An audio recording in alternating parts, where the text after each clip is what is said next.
So Tre, I guess now the focus is on the bowl game, and I guess you'll be practicing here the rest of the week, be leaving for the bowl site on Thursday. Well, how the practice been the past couple of days getting ready for this? It's been really good. We're really excited to play bowl game in Florida. So you're going to have a lot of home fans there, so that's always good.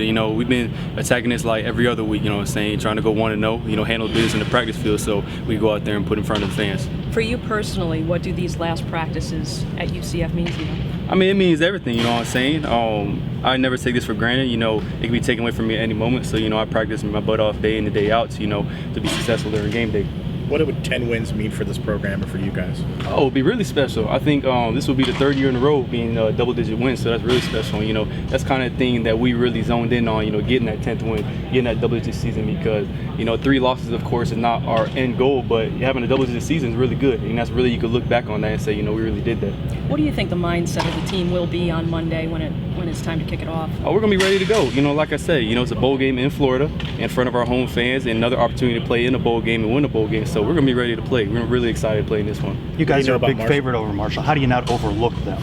You take it one day at a time. You never overlook any opponent. You know what I'm saying? During the season, when we were on the road, there's a lot of times we probably thought we had the game in the bag and it maybe, slipped behind us. But, I feel like now that we're playing Marshall, we're not even going to take them like, oh, they're, we're a big time favorite over them. We're going to take them as every other opponent, like we're playing the number 1 team in the nation. We're going to go out there and attack them. What did you learn from the Tulsa loss? You mentioned overlooking an opponent. Like I said, like you said, not overlooking an opponent. We came to Tulsa, and not saying they're a bad team. A really good team, have a lot of good players on that team. But I guess we kind of went to that game and took it for granted, and you ended up seeing what happened. So of course, with this game, like I said, we're gonna come in here and attack it like we're playing the number 1 team in the nation.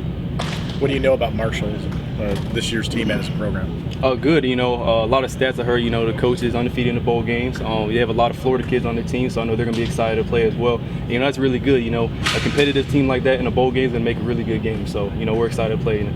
In your 2 years of working with him, what did Jeff Levy mean to the offense? Oh, that's a great dude, man. I sent him a text when I saw he got the job at Ole Miss.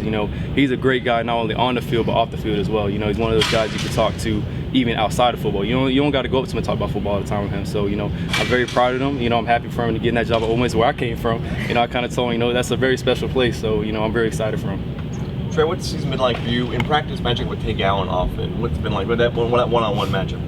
Oh, it's been good. Tate makes me better. I make Tate better. That's like, when Bam was practicing with me, when I go against Vel, that's like, I feel like we have the best DBs on our team that we're going to face all year.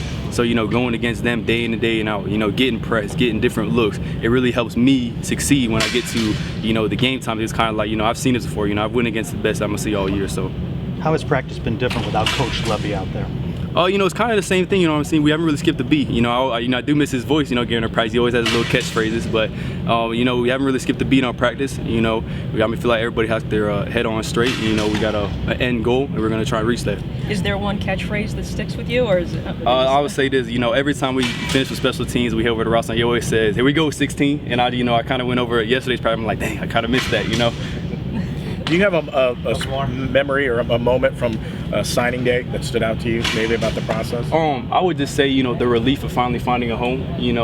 Signing day is a really stressful time for these high school kids because, so many schools are in their ear. So many coaches are hitting them up saying, we got the best thing for you. And I feel like ultimately when you put that hat on or you decide where you want to go, it's such a big relief. And, it's really excited to see where that home is going to be and get started. Tre, with Gabe kind of being the focus at receiver the past couple of years, obviously with him declaring for the NFL draft, is that something you think about in the back of your mind, like, I can be the man next year, I got to step up even further, I got to work even harder? Is that something you're kind of thinking about, that you're kind of the next man up to kind of step into a similar role? I feel like in my head, I kind of take it as, nothing's changed for me.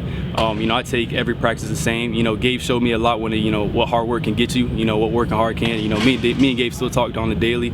And, I take it as, he might be gone, but we got a lot of guys that are going to step up and we're going to be ready to roll. All right, thanks, Tre. Thank you.